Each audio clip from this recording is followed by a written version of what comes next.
Good morning and welcome back to the Broadcast Retirement Network. I'm Jeff Snyder. This is BRN AM for Thursday, October 10th, 2019. Here is our top story, 403Bs. What do you and teachers need to know about this retirement plan type? When many of us think about the word retirement, oftentimes we think pensions or 401k, but that's really only half the story. Many of us who work for universities, hospitals, healthcare organizations, and even K-12 public school teachers are more familiar with 403B plans. What is a 403B plan? Well, I'm very pleased to welcome into the program Scott Dauenhauer. He is a certified financial planner, and he's also a consumer advocate when it comes to 403B plans. Scotty, good to talk to you again, my friend. How are you? I'm doing well. How are you, Jeffrey? I'm doing great. Good to see you. For those who in the audience who may not know, Scott and I have known each other for many, many years. He has been a consumer advocate, not only for K-12 retirement plans, but he has been in the public sector for over 20 years. So we have a long history together of both competitors and peers. So Scott, thanks for joining us. Today we're talking about 403B plans. So before we kind of get into the who and the how and the why, some of our audience may not be familiar with this code section. They're not all school teachers or university professors. So would you mind just giving us a short background on what 403B plans are? Yeah. 403Bs. And by the way, thanks for having me on. Really appreciate it. This is great. And good to see you as well. 403Bs are actually similar to what the private sector has. They have a 401k. Well, school teachers, healthcare workers, nonprofits, they have a 403b. And most people don't know that the 403b actually preceded the 401k. 403, 1958 is when it first came in. And 401ks didn't come in really till in the 80s, but they didn't really become popular until mid 80s and 90s. So 403b has been around for a long time. And I mainly focus on K-12 public 403B, but you also have it at the university level for nonprofits. You have it at the healthcare, and then pretty much any private nonprofit would be eligible for a 403B as well. Well done. And I think for the audience's benefit, this is important because it's not just all 401k. There are 403Bs, there's governmental 457s, there are 401As, all these different plan types. And we're not trying to quiz you on code, but it's important to know that there are different code sections attributable to different types of employment. So Scott, you have been doing a lot of work primarily now work in the K through 12. Can you just sum up in a few words, if you can, maybe 10, 15 words, what it is like currently in the K through 12 school teacher market today? Well, maybe this will shed some light on it. The key word that we always put on our Twitter post these days is hashtag 403 Badlands. And the reason for that is it's really a terrible space to be. Teachers have some of the worst retirement plans in the United States, which is ironic because they generally have pretty reasonable pension plans. But when it comes to their defined contribution plans, 403B, 457, they are terrible. Participation rates are terrible. And the products that are sold to teachers are among the most high-cost products sold anywhere in the nation. And that's a really good point. I want to come back to what you just mentioned in the second part, but it's really important to note here that school teachers do have exceptional pension benefits for the most part in most districts around the country. They participate in usually a state-run retirement system. Scott could tell you more in detail about that. So they the pension kind of works hand in hand, and the 403B is oftentimes, I hate this word, is considered a supplemental or sidecar benefit, where the primary benefits the pension plan. Scott, just to kind of kick things off, why your comments? What led you to that? I mean, you've been in the space for a long period of time, a lot of consulting history, but why the kind of the negative, or they are negative comments towards some of these products? Well, I got into this 403B industry through sort of an interesting way. All the way back in, I think it was 1998, my wife started teaching. And so she started teaching in Southern California, and a gentleman walked into her classroom and said, I was sent by the school district and the California State Teachers Retirement System, and I'm here to explain your retirement benefits. Well, my wife was like, oh, well, my husband, this is what he does for a living. I'm sure he'd like to sit in on this conversation. So she called me up and we kind of rescheduled the time and came down. And I didn't know anything about CalSTRS, California State Teachers Retirement System, at that time. I didn't know much at all about 403Bs. I just knew that teachers had them, but I knew almost nothing. I was very familiar with 401ks. So when we sat down, I was really interested to hear about these programs. Less than 3 minutes into the conversation, I realized this guy hadn't been sent by the school district or CalSTRS. He was an indexed annuity sales agent. And this is over 20 years ago, when indexed annuities were just becoming, were really new products. So that was kind of the first I'd heard of these indexed annuities. But I immediately realized that he was a salesperson. I'm like, how did this guy even get on campus? This is kind of bizarre. So I asked him to leave, called the school district, said, hey, why are you allowing these people on your campus who are lying to your teachers? And they just said, oh, that's just the way it is. This is 21 years ago. It hasn't changed a lot since. And so I just said, forget it. I'm not going to start a 403B. This is ridiculous. But then a couple months later, a colleague of my wife's who had also been sold an indexed annuity asked me to review it. And what I found was a 20-year surrender period on that product with an 18% surrender charge. And she had been led to believe it would return anywhere from 10 to 12% a year, which it's just not going to. I mean, after I was done looking at it, I think she would have been lucky to get 2% a year, even if the markets were up 10. And that's when I started my journey to figure out what is going on in this marketplace, and is this normal?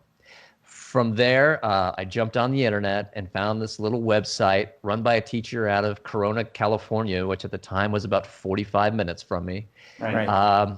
Elementary school teacher by the name of Dauenhauer. The website was 403bwise.com.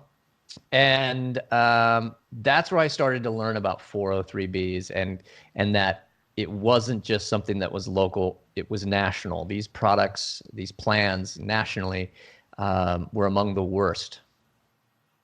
Yeah, I'm not, I guess I'm surprised, not surprised. How do we get from the formation of 403B to this point? I mean, we often talk about on this show, we have people from employee benefits law firms, and we talk about the definition of fiduciary. But Dan, in some cases, that fiduciary term doesn't always apply to these types of plans because some of them are governmental entities. Yeah, I think that's definitely part of the issue. In government K-12 403B plans, there is rarely a fiduciary duty. What's interesting is there usually is a fiduciary duty for government K-12 457 plans. Generally, most states have passed laws for those, and that's because there's a much wider number of employers within the states that can offer the 457.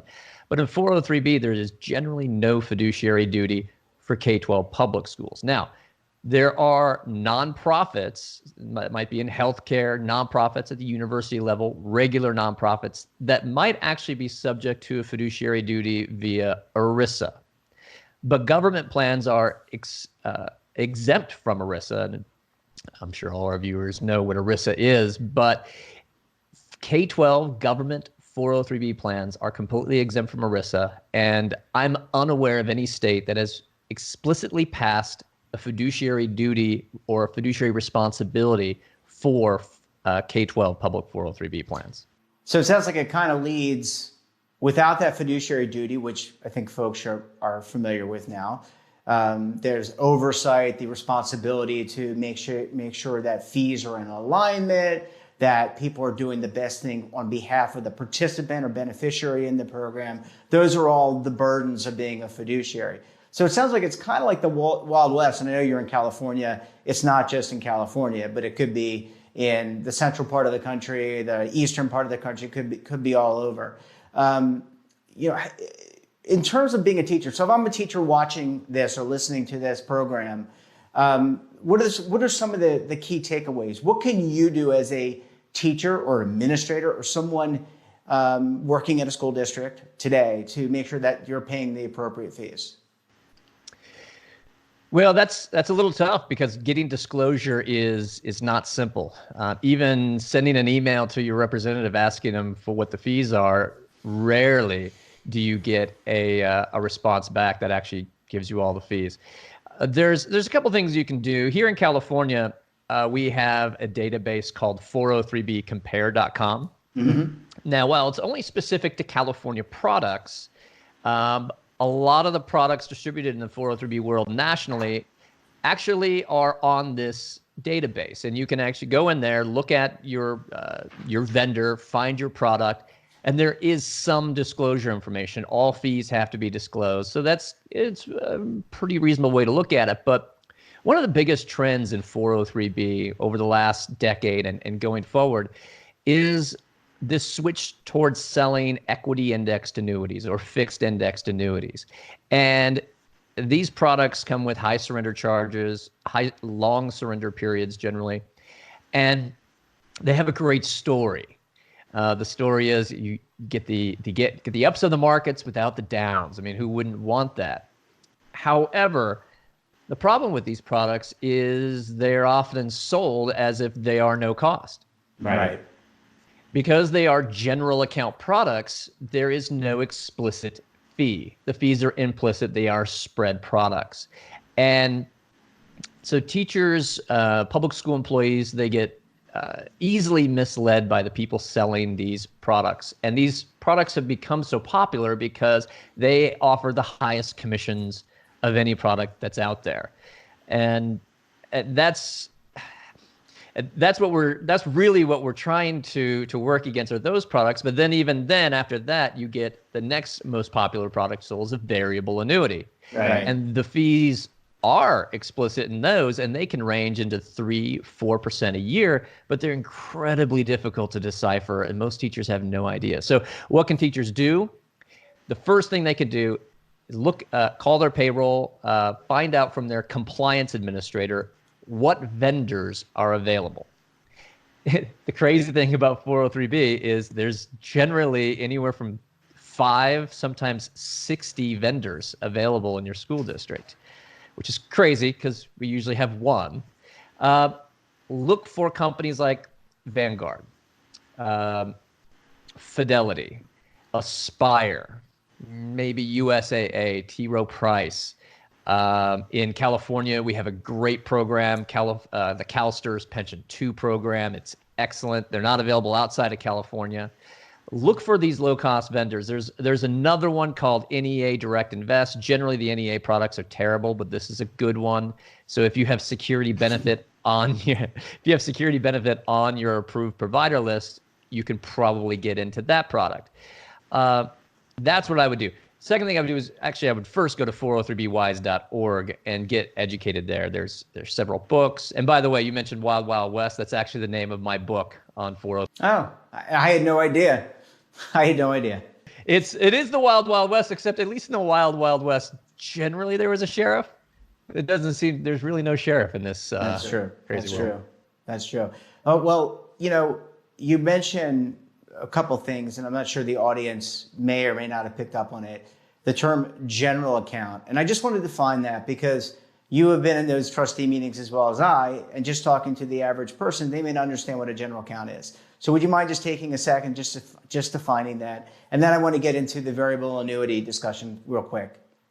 Yeah, sure. So general account refers to the insurance company where they basically hold all their assets. And in 403b, you can either have an annuity product or a mutual fund product. Right. And within the annuity products, it can either be a fixed annuity or a variable annuity. Fixed annuities are the money is all placed into the general account, what they call the general account of the insurance company. And the insurance company, hopefully they will invest those assets, earn a higher rate of return than they pay out to the participants. And the other difference about your money being in a general account is you do become a creditor of the insurance company if something were to happen, if the insurance company were to become insolvent. So there's a little bit of risk there, which you don't have in a variable product. So you have to pay very close attention to the ratings of the insurance company. I don't know if that was a great definition there. No, I think you did a great job. I think it's really important, this distinction, for those that are familiar with 401k, you have the access to mutual funds. So you can, and Dan lays out, or excuse me, Scott lays out a couple of companies that may be offering products within your particular district, but then you have these annuities. And annuities by themselves are not necessarily bad things, but they're also not necessarily something for everybody. And that, when we talk on the show, it's about figuring out what your budget is, how much you're going to need in retirement, what type of income you're going to need, right? And then figuring out how you're going to buy, if an annuity applies, because there are lots of different ways to get from point A to point Z. But to give everybody all the same product, to me, doesn't make a lot of sense. And I think people need to be educated about that and understand that. Yeah, absolutely. What we see a lot is the agents who are coming into the school districts and selling these products. They have the applications for one product in their bag, ready to go. Teacher just needs to sign on the dotted line. And it's that old adage, when all you have is a hammer, everything looks like a nail. Yeah, just hit away. Well, Scott, I want to go to break. And when we come back, I want to talk about 403bwise.org, because you're not only a CFP and someone who works individually with organizations and people, but you have also partnered with Dauenhauer to found this not-for-profit. Very interesting. So stick around, Dan. And when we come back, we're going to continue our conversation with Scott about 403b plans. In fact, we're going to learn a little bit more about the fees associated with those plans, and then also about a new not-for-profit organization focused on educating Americans about these plans. So stay tuned right here on BRN AM.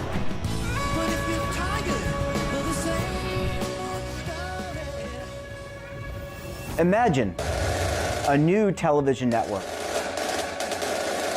that will make you richer, healthier, and in control of your financial future.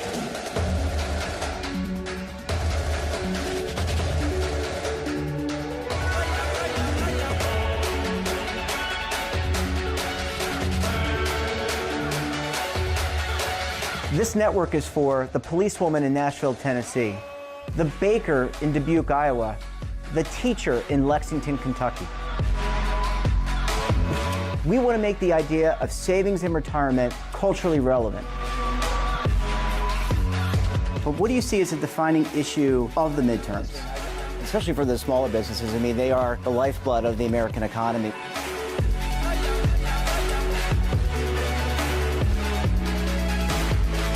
Featuring exclusive interviews, current affairs, and docuseries. 33 years old, you retired early. The philosophy is money only matters if it helps you live a life that you love. But you got to start thinking about retirement as soon as you get in. The Broadcast Retirement Network will drive very high engagement with premium partnerships. So this isn't retirement and savings for your parents or grandparents. This is for all Americans. And we're going to change the way you think about money.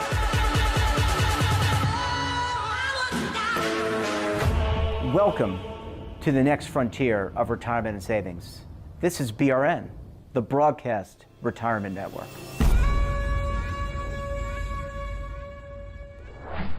Welcome back, everyone. And so we were chatting about 403b plans with Scott Dauenhauer, and Scott's still with us. Scotty, I want to switch gears. We kind of laid out the level field for everyone to understand the basics of 403b, a little bit different than 401k. But let's talk about this organization, 403bwise.org, because 403bwise.com was a website that you mentioned earlier on. But tell us about the organization. Yeah, so I mentioned earlier on that I got educated by going to 403bwise.com. And I got to know the person who runs that. His name is Dauenhauer. At the time, this is about 20 years ago, he was an elementary school teacher in Corona, California. And one summer, well, after getting on the website and learning all this stuff, it got me really ticked off. I was like, why are teachers of all people the ones who are getting ripped off here? I mean, they already suffer from low pay. Some of them don't have access to Social Security. And then they have low participation rates in products that are terrible. What is going on? So Dan and I got to know each other pretty well and decided that we should write a book together. So we spent a summer writing a book. This was almost 20 years ago. It was called The 403B Wise Guide. And that led to a lot of speaking engagements across the country. So we've traveled together actually for the last 20 years. That book was it sold really well. And it was kind of the starting point of our partnership.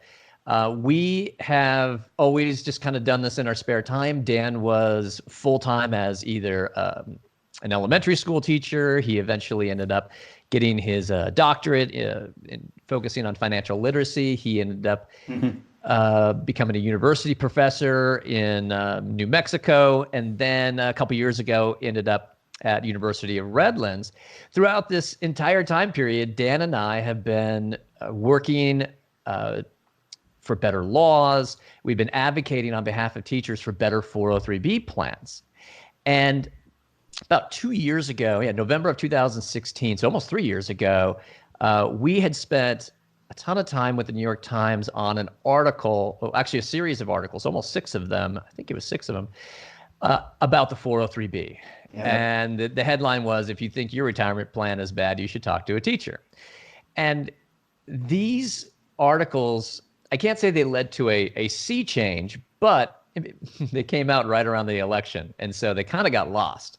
Yeah. But a lot of people still saw them, and it piqued the interest of Next Gen Personal Finance.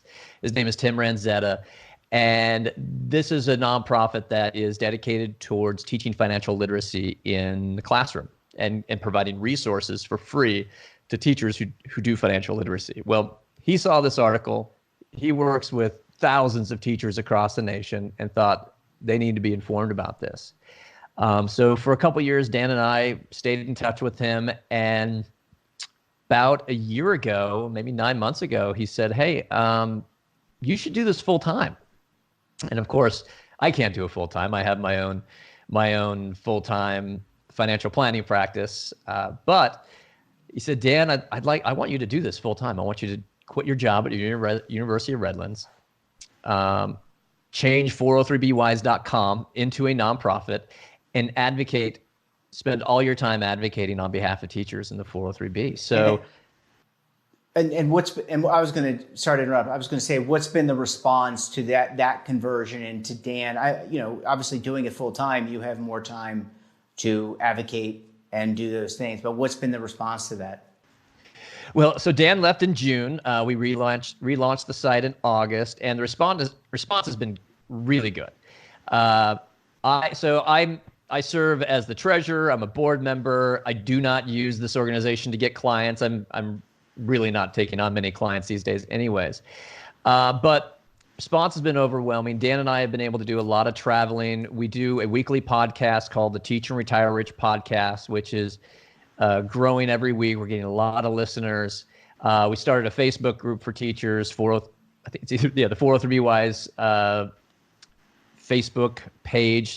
Teachers can get in, and that's actually been growing like wildfire. It's great because we get a ton of teachers asking these questions, and the most amazing thing is we find all these teachers across the U.S. who have figured this out, and they are providing help and answers to other teachers who haven't yet figured it out.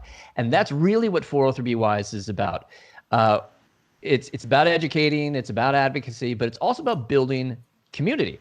What we're trying to do is build this community of teachers and educate them as to what the issues are, and then set them free to fight it. Because Dan and I I mean, there's so many school districts and so many issues. We can't do this alone. So what we're trying to do is empower teachers with the knowledge they need to go out and make change in their own school district.